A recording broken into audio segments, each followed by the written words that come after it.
Hey, welcome to Super Social Club. I'm Jeremy, and tonight I am reviewing a newer bottling of the Bowmore 15-year-old, coming in at 43% ABV. I'll let you know why it's imperative not to form an opinion about a whiskey when you first open it. When I nose this, taste it, and give it a mark.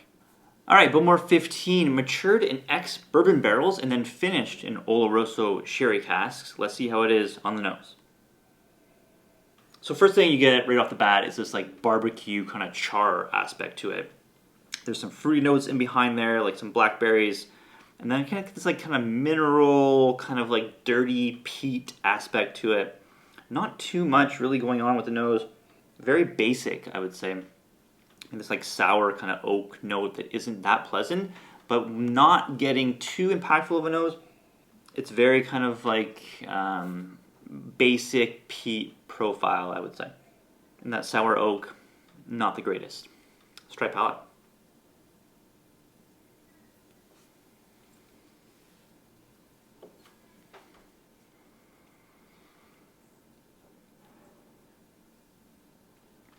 So definitely gets like some gummy berry kind of candy on this.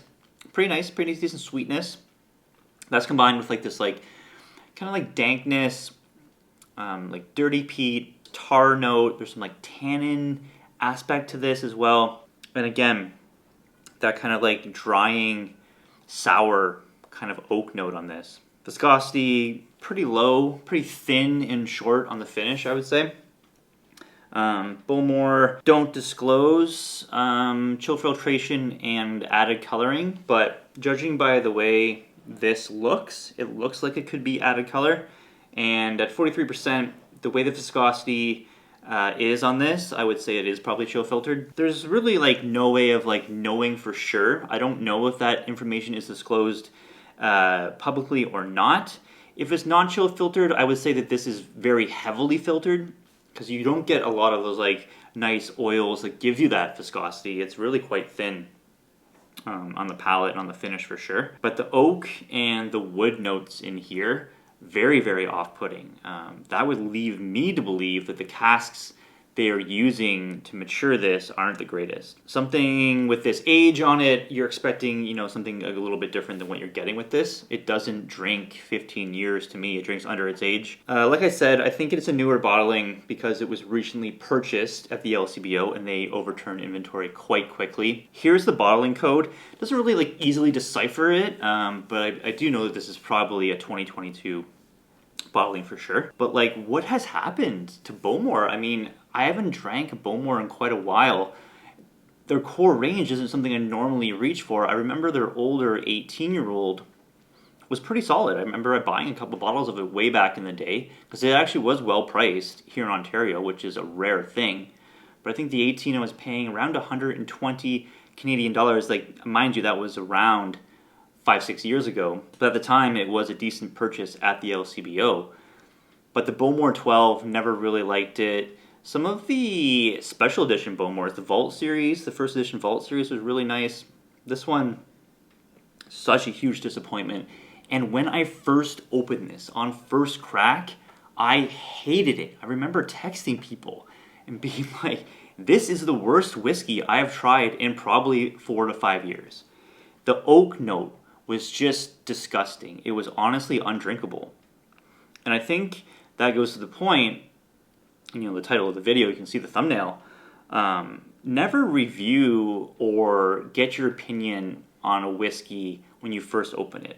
I see a lot of people on YouTube, you know, uncracking a bottle, pouring out a drink, you know, taking a few sips and giving their opinion. That's honestly the worst time to form an opinion of a whiskey. I'm not saying every whiskey's like this, but with Scotch whiskeys that are peated, never ever form an opinion on first crack. These things need time to open up. Bourbons, maybe a little bit different. Some other scotches, a little bit different.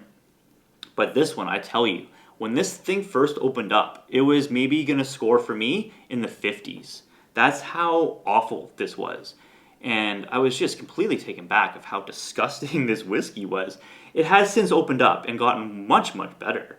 I mean, you gotta take it down past the shoulder and let it and give it at least a couple weeks, especially if it's a peated Scotch whiskey. They need it 100%.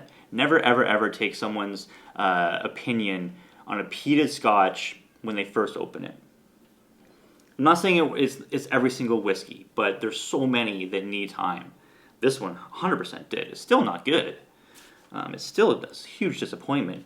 Score-wise for me on this, 73 out of 100. Like I said, it's a forgettable whiskey. I don't know what's happening with the Bowmore.